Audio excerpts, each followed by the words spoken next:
Il fait beau, il fait chaud à Limoilou et ça me donne envie d'aller en terrasse. Ça me donne envie d'aller au Mila Café qui fête ses 1 an. Alors je m'en vais rejoindre Maude qui est la propriétaire pour aller prendre un café froid mais aussi pour parler des 1 an, de tout ce qui s'est passé en 1 an. Alors suivez-moi. En fait, l'histoire du Café Mila, c'est parti il y a de ça à peu près maintenant 3 ans, comme ça m'a pris 2 ans à monter ce projet. Puis je pense qu'en fait, l'idée est vraiment venue du fait qu'on n'avait pas de viennoiserie végane nécessairement à Québec. Puis je voulais vraiment avoir cette opportunité-là, comme ça fait maintenant 8 ans que je suis végane. Fait que je trouvais ça vraiment dommage quand j'étais comme à Montréal et tout ça. Dans les autres villes, il y avait comme vraiment beaucoup de choix. Puis à Québec, je trouvais que c'était vraiment un manque. Fait que c'est vraiment de là qui est partie l'idée. Puis par la suite, j'ai comme étoffé comme mon plan d'affaires puis la vision que comme j'avais. Donc c'est pour ça que j'ai voulu également comme créer une vitrine pour les artistes locaux.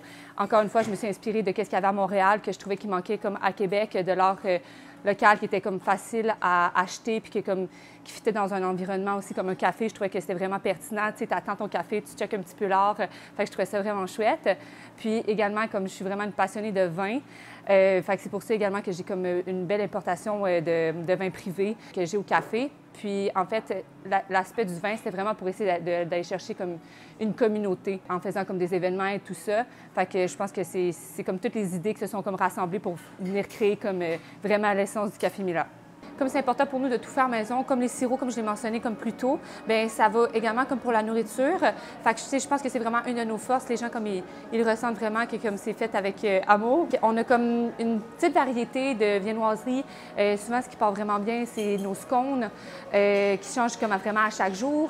Puis sinon, également les crookies qu'on a appelés, fait que soit des croissants à chocolatine qu'on met comme un biscuit aux pépites de chocolat sur le dessus. Sinon, on a une autre petite offre de variété de nourriture, fait que des Rice Krispies, également comme des petits biscuits, pépites de chocolat ou autres, là, vraiment du moment.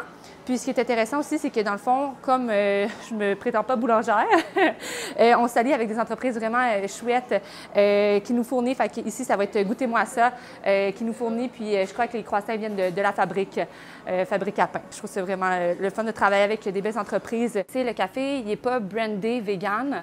Tu sais, ça s'est vraiment fait par le bouche à oreille. Tu sais, je l'ai jamais caché par contre. Fait que, tu sais, sur mon site web et tout ça, c'est écrit sur Instagram et tout ça. Il y a des mentions comme quoi ça l'est. Je pense que qu'est-ce qui me touche le plus, c'est quand c'est des nouveaux clients qui ne connaissaient pas nécessairement la place, qui ne nous ont pas nécessairement vus sur les réseaux, puis tu sais, ils passaient par hasard. Hein, wow, c'est tellement beau ce café, voyons donc que je ne connaissais pas encore. Puis là, ils goûtent. Oh my God, c'est le meilleur café. Puis tu sais, pour en avoir goûté, c'est vraiment bon. Je ne sais pas ce qui fait de différent ici. Tu sais, je trouve ça. C'est ça. Je pense que encore une fois, ça, je pense que ça me fait vraiment plaisir. Tu sais, j'essaie vraiment de ramener encore une fois tout ce qui touche un peu à l'art, un peu aux gens. C'est pour ça que j'ai également comme un club de lecture, un club de course.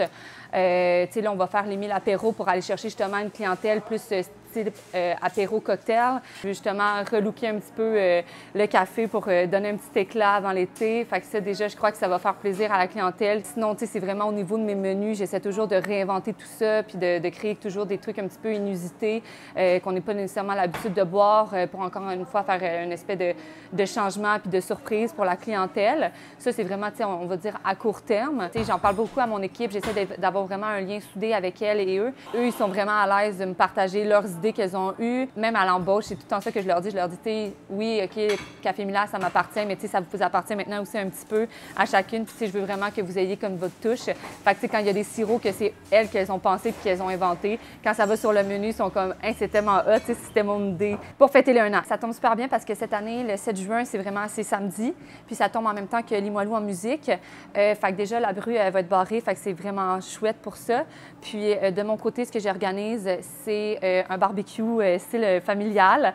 Fait que vraiment, on va être installé à l'extérieur. On va y avoir hot dog, probablement des petits hamburgers, un DJ set justement à l'extérieur. Il va y avoir mes 2 micro-torréfacteurs parce que qu'est-ce qui nous rend aussi unique, c'est le fait que j'ai mon propre blend que j'ai pris de 2 micro-torréfacteurs que j'adorais puis je les ai mis ensemble. Autrement, il va y avoir des petits sacs surprises pour les premières arrivées. Vraiment, c'est ça. Fait que une belle ambiance. Fait que ça va être le 7 juin dès 13h que ça commence, mais on s'étire jusqu'en fin de soirée pour l'apéro encore une fois. C'est une bonne ligne. On est vraiment en